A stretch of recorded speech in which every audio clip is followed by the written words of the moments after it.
Kung bago ka pa lang sa aking YouTube channel, please subscribe at i-hit ang notification bell para updated ka sa aking bagong videos. Sikat na love team, balik tambalan na. Bakit kaya excited na ang mga fanay sa kanilang biggest comeback ngayong taon? Ang buong detalye, alamin!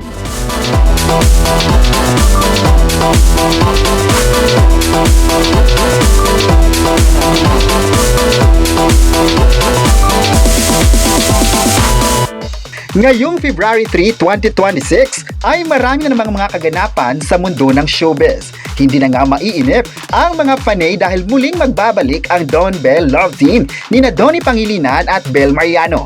Opisyal na ngang inanunsyo ng Star Cinema sa social media accounts nila ang comeback movie ng dalawa. Ayon pa sa naging post ng Star Cinema, ang Don Bell ay magpapakilig sa lahat. Ngayong 2026 ay reunited sina Donnie Pangilinan at Bel Mariano para sa big screen project.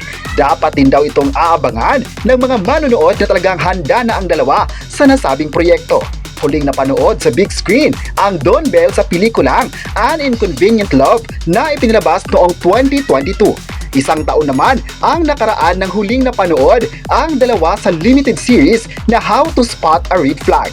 After nga nun ay nagsolo muna ang dalawa. Si Donnie ay naging judge sa Pilipinas Got Talent at sumabak sa action seryeng Roja, habang bumida naman si Bel sa family drama movie na Meet, Greet and Buy. Ngayon pa lang ay excited na ang Don Bell fans na matagal nang naghihintay sa comeback project ng magka-love team.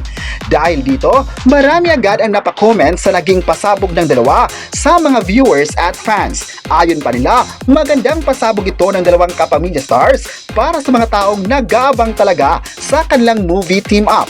Say pa ng ilan, abangan talaga nila ang proyektong ito, lalo pa't matagal na rin silang hindi nagkakasama sa big screen. Ayon naman ng ilang netizen, isa naman talaga ang Don Bell sa mga artistang may magaling na acting skills, kaya deserve nilang mabibigyan ng next exposure. May nagsabi naman na kung ano man ang tema ng kanilang palabas ay paniguradong bago na naman ito sa panlasa ng mga audience. Masabi naman talaga nila na ang mga proyektong ginawa ni Donnie Pangilinan at Bel Mariano ay talagang nagmarka sa puso ng mga viewers.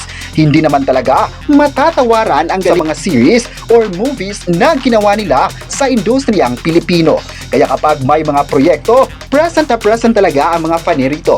May nagkomento naman na maganda talaga ang ABS-CBN dahil hanggang ngayon hindi pa rin napapabayaan ng network ang kanilang talents. Kayo, ano ang masabi nyo na magbabalik tambala na ang Don Bell? I-comment na kung bet nyo rin ba silang magka-partner at huwag kalimutang i-subscribe ng ating YouTube channel.